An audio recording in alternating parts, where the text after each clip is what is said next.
Shana Tova. Can you go home again? Or can time and trauma make it so that a place that was once a sanctuary is now unwelcoming territory? And I ask that question both in the literal sense, but also in the sense of our emotional and spiritual landscape. This past June, I was in Teaneck, New Jersey for some meetings and realizing that I had a free night in New Jersey. I had the spontaneous idea to meet up with what is perhaps my oldest friend, who lives, frankly, not particularly close to there. We actually met on the first day of kindergarten. We went to the same small Jewish day school all the way through 12th grade, and we were both in all of the same classes, which is not hard when there's only 30 kids in your grade. We both ended up going to the same college. And after 17 years of moving in academic lockstep, the two of us took divergent paths. And for a while, we had a little bit of a break, and then we reconnected, and our orbits align every few years. And we decided it was time to do it again. And so the midpoint between the Teaneck Marriott and her home is a few exits up the New York State Thruway, and we agreed to meet at a nondescript restaurant not far from the exit. Her husband tagged along, and he must be a very good sport because Susan and I have 46 years worth of reminiscences and inside jokes, our most and least favorite teachers, things that happened at a school assembly in 1987 are still hilarious as far as we're concerned. So there's this tremendous joy that can come from nostalgia, from returning to old memories and old stories. When we finished our dinner, I was plotting in Google Maps to return to civilization or the New Jersey equivalent, and I realized that I was just a few miles from a landmark of my childhood, the lake house, where my grandparents and my young father had spent their summers, which had been sold many years before. And though dusk was encroaching, I found my way to Round Lake Road. And on the way over, I was replaying in my head all of the days that I had spent there, which was my first exposure to the country. I recalled my grandmother's fish cakes on the screened-in porch, the chirping of the cicadas, the piles of Saturday evening posts in the spare room, the Norman Rockwell covers, the Reader's Digests. As I pulled up to the house, it was getting pretty dark, and this is not a well-lit street. I wondered, should I pull into the driveway and walk up to that familiar door and introduce myself, ask if I can look around? In the end, I decided that walking up to a strange house in the dark was a great way to end up on page 3 of the New York Post or as the subject of a podcast. And I left, having seen just the pine trees that screen the house from the road. Have you ever gone back to your childhood home, your childhood landmarks? No, maybe your parents still live there and nothing has changed. It's still the same bed, the same furnishings. But if you are of a certain age, maybe you have had the experience of walking into what was once the most familiar, intimate space and finding it cosmically wrong. There's new furniture in all the wrong places. Your family's pictures have been replaced by photographs of strangers. What should be the comforting sense of the particular blend of spices found in your parents' kitchen somehow smells wrong, and things will never be the same as they were. There's a biblical experience of this phenomenon in the portion we read this morning. Abraham is commanded to sacrifice his son Isaac upon Mount Moriah. They journey for 3 days along a long and winding road, accompanied by servants.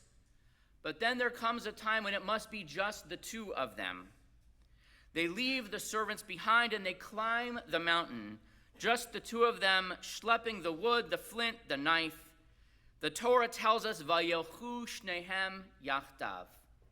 The two of them walked together, yachtav. They're a unit, and on the surface, it's like one of those Norman Rockwell paintings from the 1950s, the ideal, the father and the son are together fishing, except that in this case, Isaac is the bait. Isaac has an inkling that something's going on. He asks his father, but Abraham pushes him off. We are told that they continue still in alignment. Vayehu shnehem yachdav. The two of them walked together. We all know that riveting scene on top of the mountain. Abraham is about to bring down the knife, and the angel stays his hand and substitutes a ram. And Isaac survives the closest of calls. Or does he? For you see, the very last verse of the story says, Vayashav Avraham el Na'arav. Abraham returned to his servants, and they go back together to Beersheba. The problem is, it makes sense that Abraham would go with his servants, but the grammar of the verse doesn't work. Because Vayashav is singular. It says that Abraham, single, alone, returned from the mountain. And only when he meets up with the servants are we then in the plural. This past year, I had the chance to study with Rabbi Tzemach Yoreh, who is a humanistic rabbi. That is Judaism with 0% of the God, 50% of the guilt. He made the claim that, in fact, the original version of the story, before it was even written in the Bible, was that Abraham actually went through, that Isaac from the mountain because, in fact, Abraham did but slew Isaac. Now, one obvious problem with this theory is that Isaac appears again in Genesis 4. Perhaps modern conspiracy theorists that Isaac died, want people to be traumatized, so he was replaced by a doppelganger.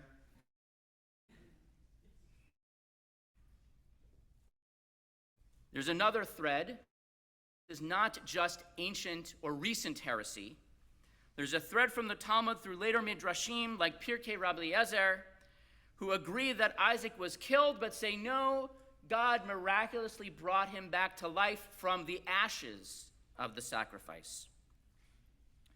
Now, there's actually a simpler and I think even more compelling path to an answer. In Breshit Rabbah, a number of rabbis suggest that Abraham and Isaac traveled from that place of sacrifice separately.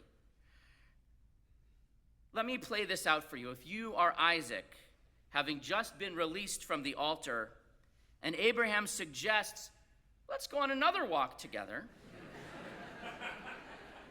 you are going to run for your life.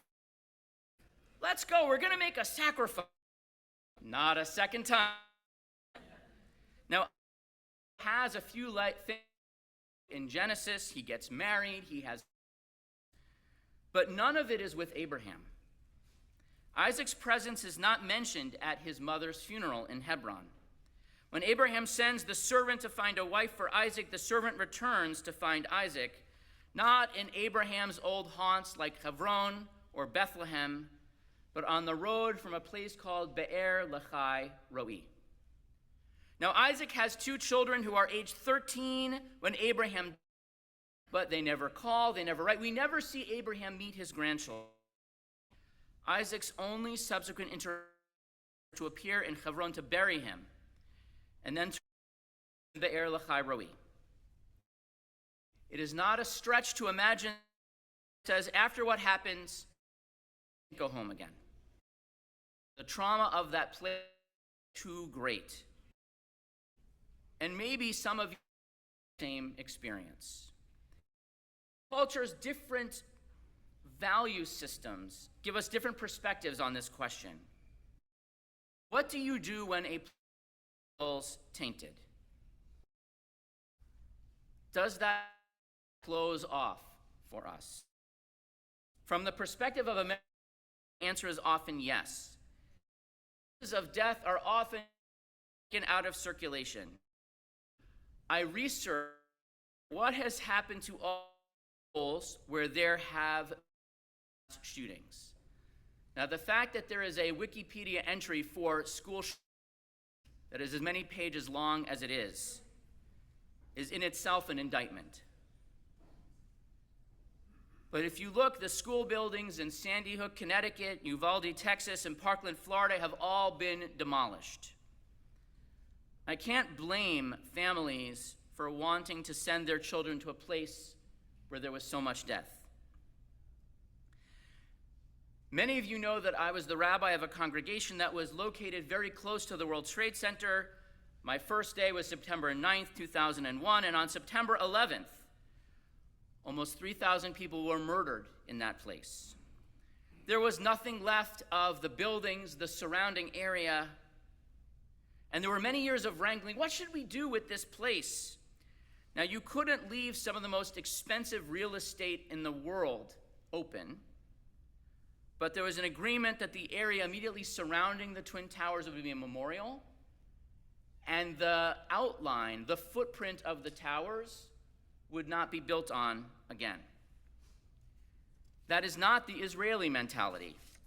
In that same summer of 2001, the Second Intifada was raging, and on the 9th of August, a suicide bomber attacked the Sbarro's Pizza in downtown Jerusalem, murdering 16 people, and the carnage was horrific. On September 12th, a short time later, weeks later, the restaurant reopened for business in the same location. It's not that they couldn't have relocated. It's that they saw returning to the same place, not ceding place and space and time to those who seek to drive us out as a value that overrode the trauma of being in a place where death had happened. And only in Israel could eating chain store pizza be an act of resilience and resistance. And in general, that is not Jewish culture. Sometimes we have no choice. Easter, 1389, there was a pogrom in Prague. The walls of the synagogue were splattered with blood. The synagogue was not abandoned, and in fact, to the contrary, for over 400 years, including the years that my ancestor, Rabbi Yom Tov Lippman Heller, was there, the blood remained. They were not willing to let go of what had happened in that place, and they vowed to return. I can relate to both of those ideas. In serving as the rabbi of the community next to the World Trade Center, I felt that my most powerful response in that moment was to rebuild Jewish life in the same place. So there were some who saw those attacks out of their bedroom windows who vowed never to return. But others swore to be resolute. We built a sukkah the next year on a 22nd story rooftop overlooking the hole where the World Trade Center had been. The world's most temporary structure, and indeed very close to the world's most pious box kite, overlooking the vanished remains of what had been one of humanity's most impressive architectural feats. And at the same time, as I realized as I was writing these words, in the 13 years since the memorial at the World Trade Center site has opened, despite being back to New York any number of times, I have never been. Perhaps I'm on my own journey home from Mount Moriah. I wonder if everything that we have gone through in the last year is different. I don't know how you compare the trauma of October 7th to the trauma of 9/11. The numbers are smaller, the ratio is bigger. It was not just one day, it is still ongoing. In the sense of return to physical space, I think Israel is holding to type and has incorporated this greater sense of physical resilience. Because despite everything that happened, there are so many people who actually want to return to their homes. If you go to visit Be'eri, if you go to visit Kfar Aza, a dozen other towns, you will see that there are neighborhoods that are too devastated to be renovated. There are places where there is no one alive to return home. And yet, alongside those places, you see people stubbornly making their lives, tending to cows and livestock, keeping businesses going, making plans to rebuild and return, leaving perhaps one street as a permanent reminder. There are tens of thousands of Israelis, refugees from their homes in the north, who want the same. What's more complicated is the question of returning to what was once not a physical space, but a mental space as well. The Nova festival held outside of Kibbutz Re'im was the sign of a horrific massacre. The field in which it took place will always be a memorial. JNF, doing what they do best, has planted a grove of trees next to it. There are those who hold by the mantra near Kod Shuv, we will dance again. And there will be more festivals in Israel. There are other survivors who are still struggling, and a few even have taken their own lives. They will not go home again. There's maybe a deeper level on which Israeli society will not go home again. For decades, there was a hope and expectation that the country of Israel would find a path to peaceful coexistence with its neighbors near and far. And that hope came to fruition with so many of its neighbors. And yet, as the years have passed, so many in the Israeli mainstream have lost hope that there would be peaceful coexistence with their closest neighbors. And there are some who, if I can be blunt, simply lost interest. And that hope and that interest were bound together on the altar on October 7th. And if there was an angel calling out, "Stay your hand," that voice was not heard. For those of us here in this room, the question of how this year has changed is way more subtle. Because we will go back to Israel again. Maybe not today, tomorrow, but soon. And it will always be home for us.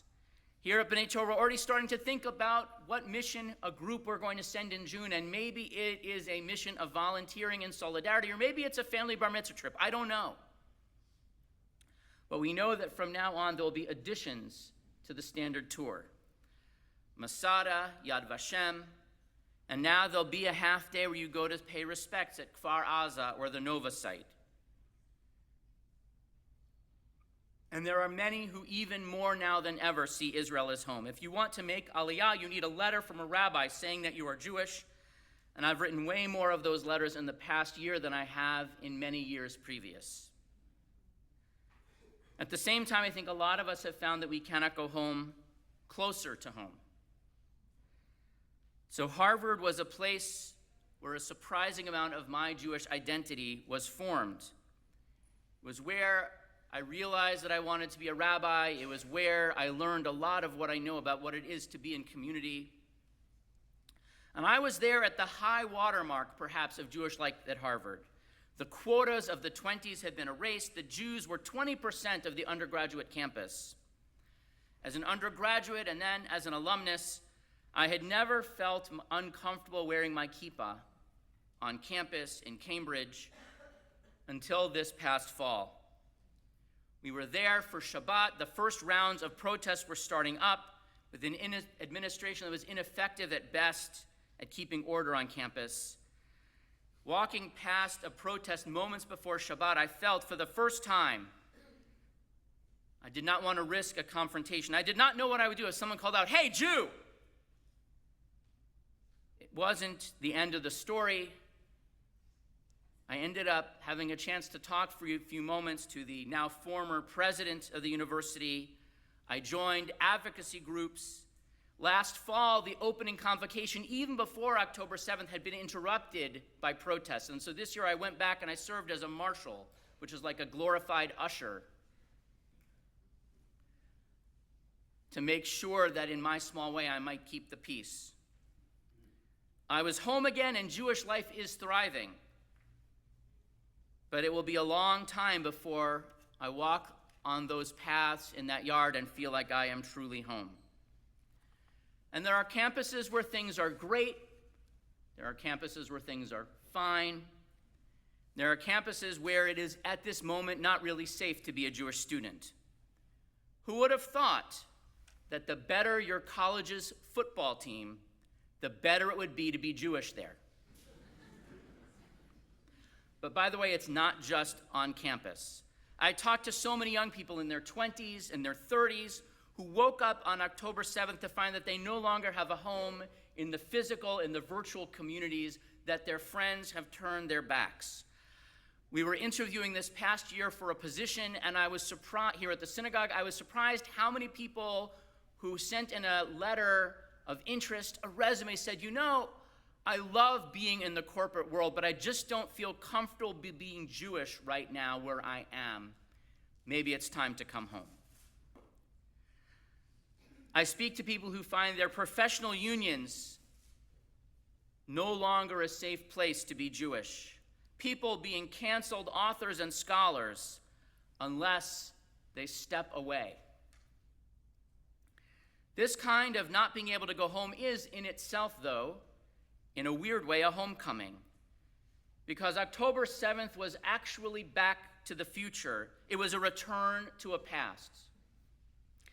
I mentioned earlier that there were Jewish writers who said that Abraham had in fact carried out the sacrifice of Isaac. One of them, Ephraim of Bon, a Jewish chronicler of the Middle Ages, lived through the Crusades, and he wrote a poem called The Slaughter of Isaac and His Revival.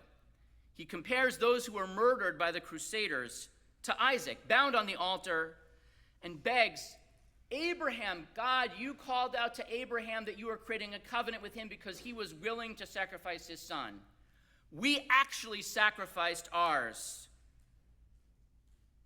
Give us forgiveness, give us merit for what we have sacrificed. For centuries, Jews had no choice but to be powerless to fear pogroms and crusades, to hide our identity. Even in the most enlightened societies, if we wanted to fit in,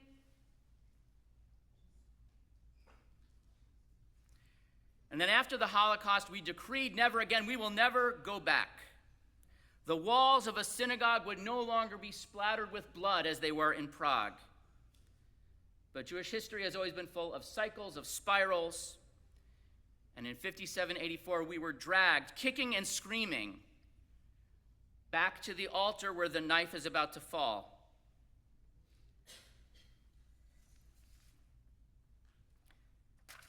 After the binding of Mount Moriah, it seems that Isaac cannot go home again. But the Torah gives us a clue that maybe that's not 100% true. When Abraham's servant finds Isaac to introduce him to Rebekah, he is coming from a place called Be'er Lachai Roi, and that's not just any random place. We mentioned yesterday Ishmael was sent from home.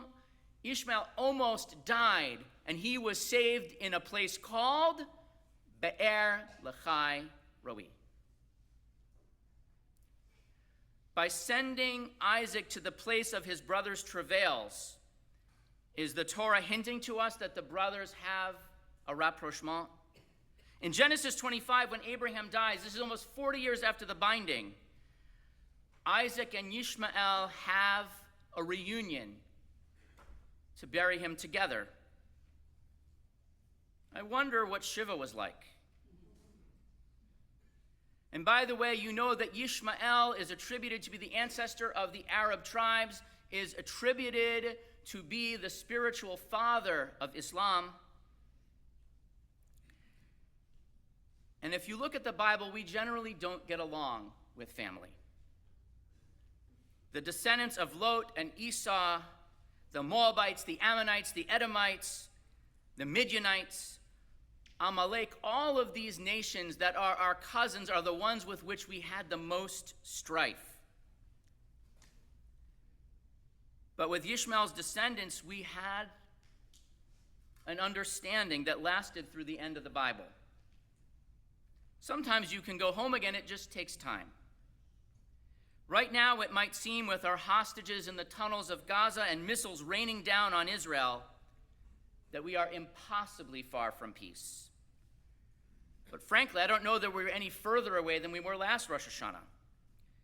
Last year at Kol Nidre, I gave a sermon. I said that Israel's government was worrying about the wrong things, that we were perhaps in for something terrible to happen, just like Yom Kippur of 1973. And so if you had told me that my words would have come true in such dramatic fashion, I guess I would have taken the I told you so. But if you had offered me odds that Jordan and Saudi Arabia and other countries would be amongst those defending us from those attacks, I would have taken that as well. So here's the problem. Hamas is a genocidal organization that, as a matter of religious principle, it is actually baked into their covenant, it is their core belief that you cannot have in Israel, that you cannot have Jews in the Middle East. And I don't think that that will ever change. However, for a while you were seeing polls that said that Hamas was incredibly popular in Gaza. It turns out that those polls were fake. It turns out that Hamas is less popular in the places that it controls than it is on your average college campus. It took 80 years for Germany to go from Nazi rule to being one of the safest places where Jews actually want to get citizenship.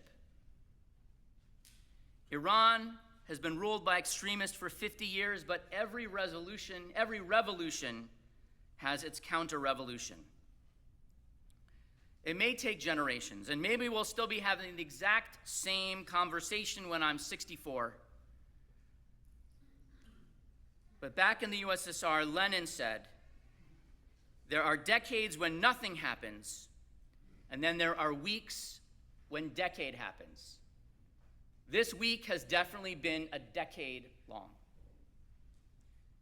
No matter what, there is no return to the world of October 6th, but I don't know that October 6th is actually a home that I want to go back to. I wonder if whenever October 8th actually arrives, there will be opportunities that we did not anticipate.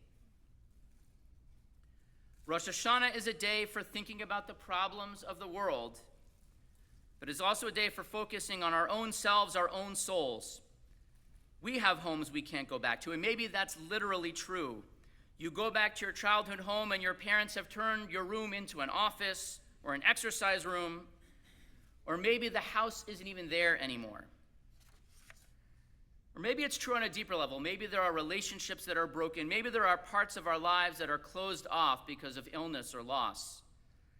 Maybe there are moments and experiences that are too much for us to revisit. But this is the season of repentance, the season of something called tshuva. Tshuva literally means return, but it is not a physical return. It's not going back to the same place. It's not going back to the way things were.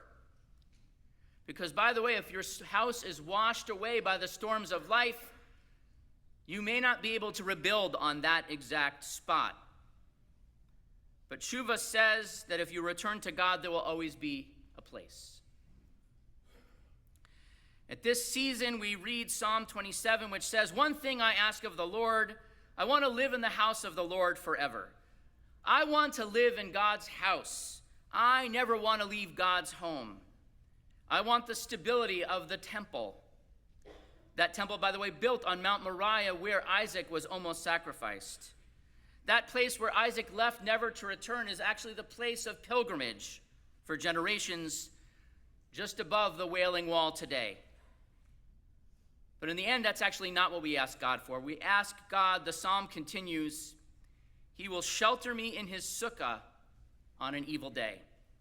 He will grant me the protection of His tent and raise me high. It is too much to ask that things go back to the way they were.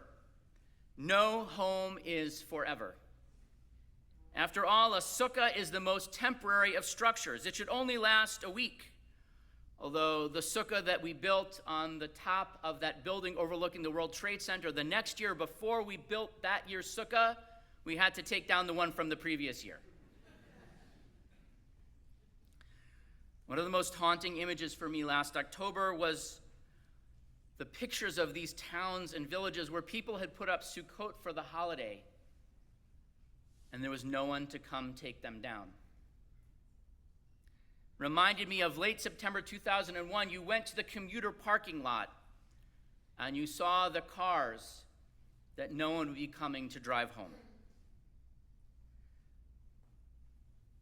But that's not the world that we live in today.